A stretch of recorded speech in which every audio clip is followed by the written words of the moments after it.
Hello again, Gills fans, and welcome back to another edition of Gills in the Blood TV. As you can see from the first clip of this video, that was the goal that kept Newport County in the Football League on the final day of the season. Obviously, something very similar to ourselves. We went through the very same emotional ringer on the last day at Northampton, and thankfully, us and Newport both survived by the skin of our teeth. You've probably guessed now who my guest is going to be. I'm lucky enough to have tracked down Michael Flynn via WhatsApp, and he's agreed to speak to us regarding that crazy 2 months in charge, them 12 monumental games, monumental efforts from him and his players that ultimately saw them seal their safety on the last day of the season. So we are going to crack straight on with the questions. Obviously, to start off, Michael, we know that you played under our now ex-gaffer Justin Edinburgh at Newport for a while.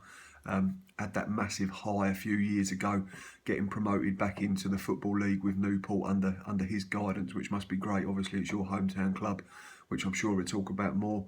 But how does that compare to keeping them up as manager? I mean, you've only been there a couple of months, a dozen games, and you have pulled off what can only be described as a miracle, the great escape, so it were. Right, sorry about the mess, everyone. I've just got out the swimming pool, having some family time. Been a hectic few months, if I'm honest. Just felt amazing keeping the team up. You know, especially after all the hard work that went in to getting into the Football League that you know, Justin did. Obviously, I know you're all familiar with Justin, with him, you know, recently departing. So you know, it was massive for me, especially being a hometown boy. It means everything, you know, from my times at Gillingham, that I give 100% for anybody I play with or, you know, work for, and that's just the person I am. I had some amazing times down at Gillingham, and it was an honour to be captain of Gillingham Football Club. I obviously retiring now and on to a new challenge in my life, and keeping Newport up wasn't a bad start, so I'm over the moon with that. Yeah, I'm sure you obviously really sort of appreciate the time you get with your family in this sort of job, don't you, Michael? And especially after sort of a draining period, them 2 months that you was in charge, I'm sure that took a lot out of you, both physically and mentally. So appreciate you obviously taking the time to talk to me while you're away with the family. So we'll move on as quick as we can so that you can go and enjoy the rest of your evening and the rest of your weekend. Obviously, we've already asked about how it felt to keep Newport up, but when you took over back in March, was survival really an option? I mean, obviously, in terms of press conferences when you get appointed, I mean, we had the same with AD. He come out and said that the playoffs were still the target, and it's since come about that obviously his main aim was just to keep Gills in League One. So what was the sort of remit in terms of yours? Did you genuinely believe you could keep them up, or was it just a case of taking it one game at a time and then seeing where that took you from week to week? Look, I've got to be honest, you know, we were 11 points adrift with 12 games to go. Just got beaten by Leyton Orient, 4-0. It was first thing I had to do. I had to, you know, raise the players. I had to get them up, get them feeling good about themselves, get the confidence back. Which, you know, once you've been bottom a long time, it can be a tough job. But, you know, one thing anybody who's ever played with me, they'll know how enthusiastic I am about football, how much I love it, and how bubbly I am. It's just something that's in me, and you know, thankfully it helped, because you know, we won the next 2 games. We knew we had to take it game by game and see where it would take us, and you know, we got to. Well, we said that we wanted to get to the last game of the season with something to play for. We didn't want to already be relegated. And thankfully, that's, you know, exactly what happened. And you know, as nervous as it was some way to you know, secure safety. So on that respect, it was amazing. Yeah, I think us Gills fans obviously remember you as a leader and like you say, a very infectious player on the pitch in terms of work rate and tenacity and guts and also no shortage of ability, Michael. So I can understand where you're coming from there. Like you said, you won them first 2 games, obviously that must have given the players a little bit of belief in terms of moving forward for the remaining 10 games or so that you could get out of trouble. You then had a winless streak of 3, which must have been a little bit frustrating, I can assume, against teams, albeit that were sort of in and around the top 7. I think Blackpool, Luton and one other I can't remember off the top of my head, but they was all teams that were challenging at the top end of the league. So in terms of that, was it a little bit frustrating? But at the same time, he was telling the boys, well, look, we've given ourselves a chance with the first 2, and we've had 3 tough games, so let's go again from here and see where that takes us once more. Yeah, it was huge, to be fair, because you know, during the 12 games we played 6 of the top 7, and we played Accrington Stanley as well, who were unbeaten in 15 games. So, you know, we were right up against it. But one thing I'll always make sure is, you know, of my team and, you know, the players that I put out on the pitch, is they'll be fighters.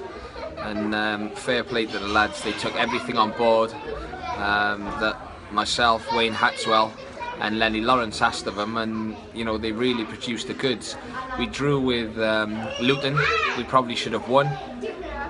We got beaten 3-1 at Blackpool, and you know, they scored in the 95th minute the 3rd goal, but we were chasing the equaliser and nearly got it.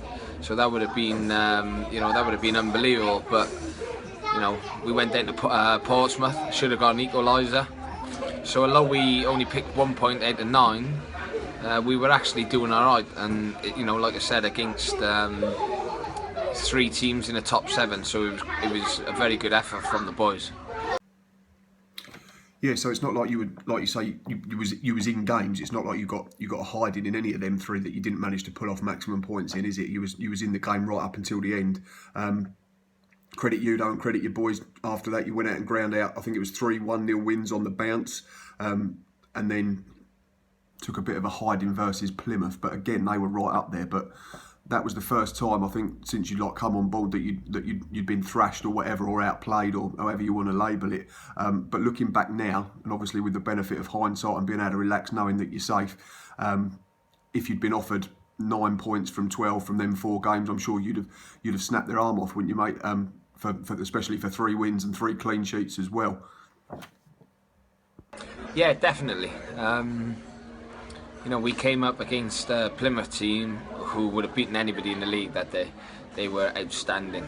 They, as soon as they got a first goal, it was quite cagey for the first 35 minutes. They got the first goal, and then the second one really quickly, and then the second half, it was an absolute exhibition for them. They needed a point to get promoted, and you know, they just enjoyed themselves. They turned it on. They showed why they're at the top of the table. Obviously, going back to the 3-1-0 wins, you know, it hadn't happened all season. They hadn't won back-to-back games, so you know, it was something that I was over the moon that we did. And look, it gave us the points to, you know, stay in the Football League, and that's what it was all about, if I'm honest.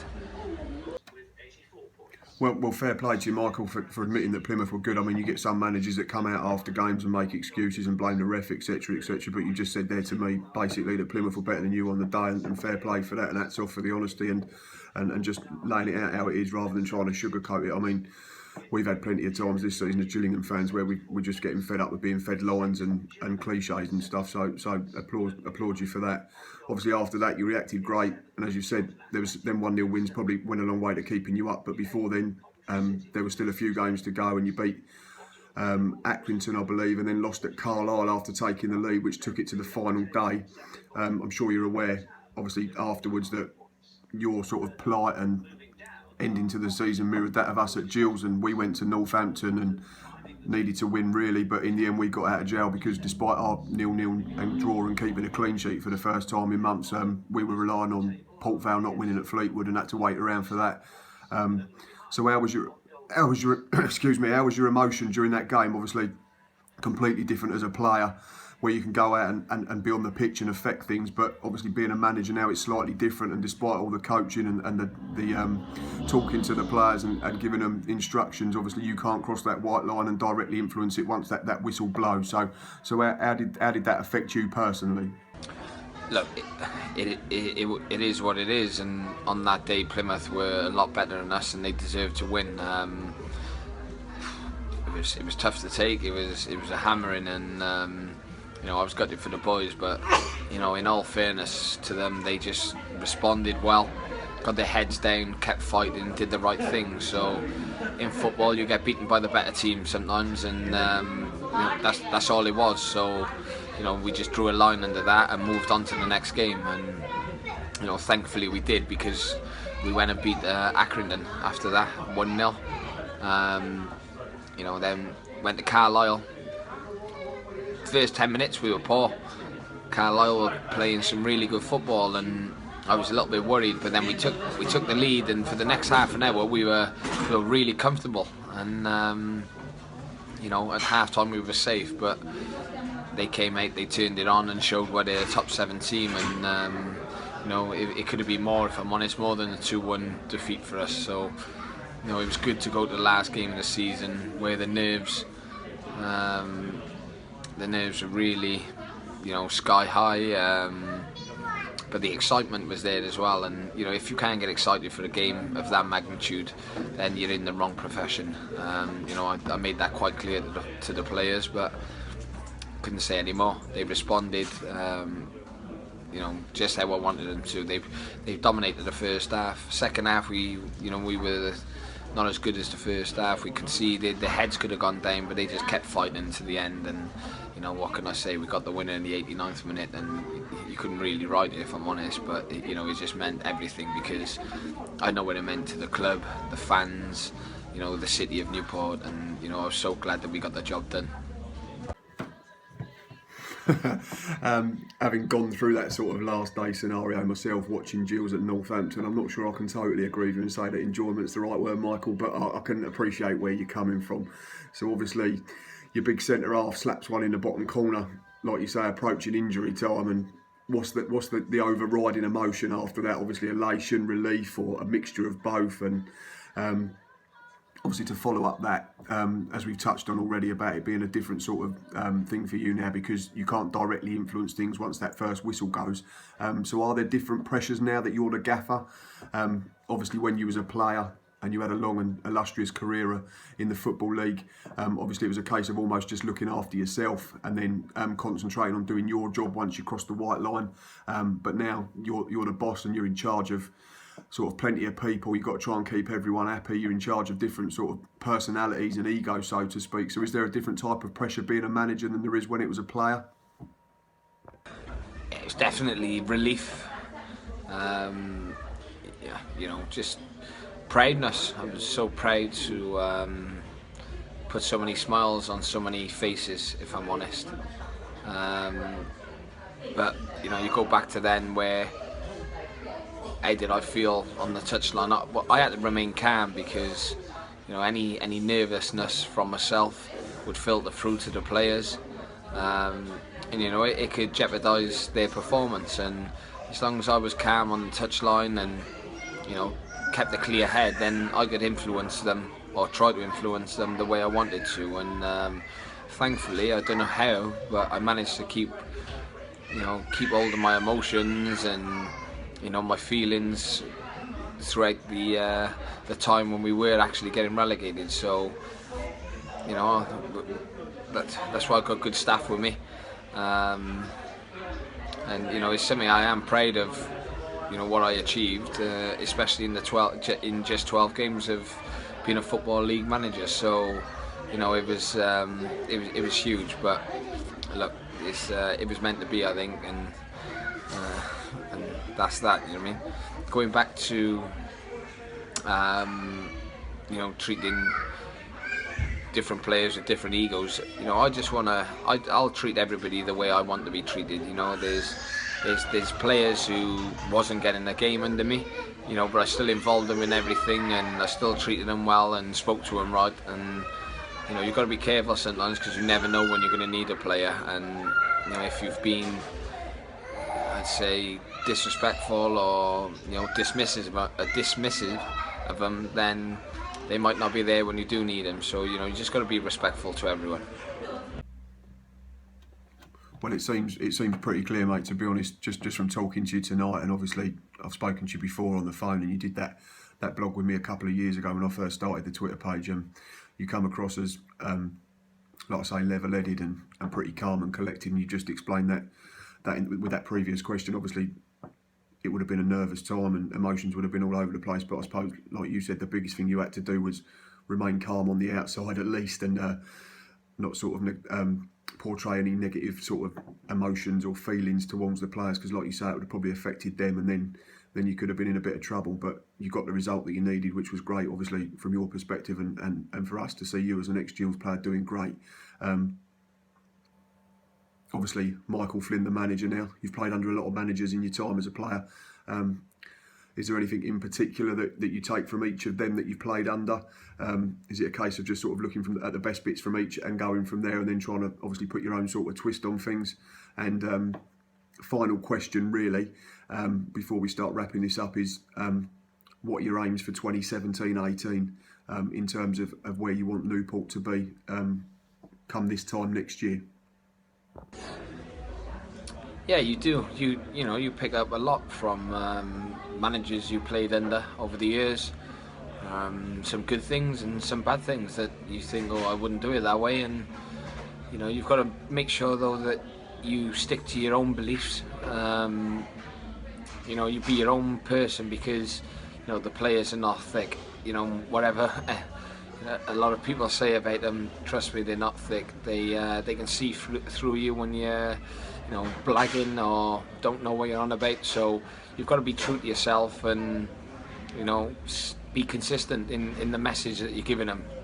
I'd like to say that something, I don't want to give them any grey areas, so you make things clear, make things simple, but you be consistent. So that's huge. I've played under a lot of managers, Paul Jewell, Peter Taylor, Stan Tiernan, Ronnie Jepson, Simon Grayson, Lee Clark, Stuart McCall, Phil Parkinson. So they've all had their strengths, and obviously we all have our weaknesses, but like I said, as long as you're true to yourself and your beliefs, hopefully that'll make me good enough to make a successful career as being a manager. For next season, I want to make Newport a stable League 2 club. I don't want to be going through what the fans and the club and myself were going through those last few weeks of the season, where emotions are high, it's nerve-wracking, it's tense. We want to be improving year on year now, and that's got to be the aim. We want to get up that League 2 table and play a brand of football that the fans really enjoy coming out and seeing. So there you go then, people. I think what Michael's best piece of advice there, probably in terms of whether you're a football manager at any level, is honesty. Honesty is the best policy. Be clear with your instructions, be clear with players, tell them the truth, don't sugarcoat it, don't pretend, or they'll see through you. Anyway, we're going to start wrapping this up now, because Michael's been brilliant. He spent the last sort of hour or more talking to me and sorting this out via link. I do appreciate it, mate. It's great to hear from you again. Congratulations again on the great escape. And before we wrap this up completely, can you just give us a message for the Newport fans? Obviously, I'm sure there's going to be some of them that would hopefully watch this, and also for us Gills fans, because you're a bit of a cult hero down here as well. I think we're going to keep an eye out on Newport next season. Us Gills fans, I'd be sure of that, and hope that you do well. And good luck for next season. Yeah, no problem. Listen, I really enjoyed it. Always got time to speak to the fans of my ex-clubs. It was a privilege playing at Gillingham. I think you all know that. But now my focus is getting Newport up League 2.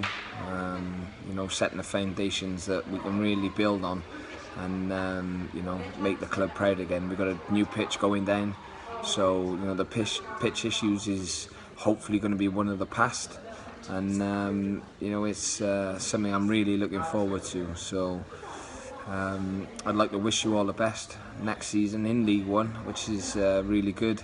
I was so glad that you stayed up, and I just want to say thank you for you all during my time at Gillingham, and and since as well, because whenever I've returned, you've always given me a great reception, and you know, I really appreciate that. And like I said, the Newport fans are I'll try my best to give you a team on the pitch next season, you know, that you're going to be proud of. So thank you again, and we'll speak soon. Bye. Well, I'm sure, mate, all the Newport fans are all proud of you already, and proud of the team and what they've achieved in the last couple of months. Because, like we said right at the beginning of this piece, you were dead and buried effectively, weren't you, when you came in? You was 11 points from safety, and no one probably gave you a prayer. So well done, congratulations, and fair play. And as I've said already, thank you for taking the time. Go and enjoy the rest of your summer and what you have with the family and friends, etc., etc. Because we can appreciate as football fans that although you lot are in a privileged position, you get paid to do what you love, so to speak. It is a long season. It must take a lot out of you, and it's probably a strain on the family. So thank you very much for taking the time to talk to me again. Anyway, that is the end of that. Thank you, Michael. Good luck next season. Good luck to Newport, and until next time, up the Gills.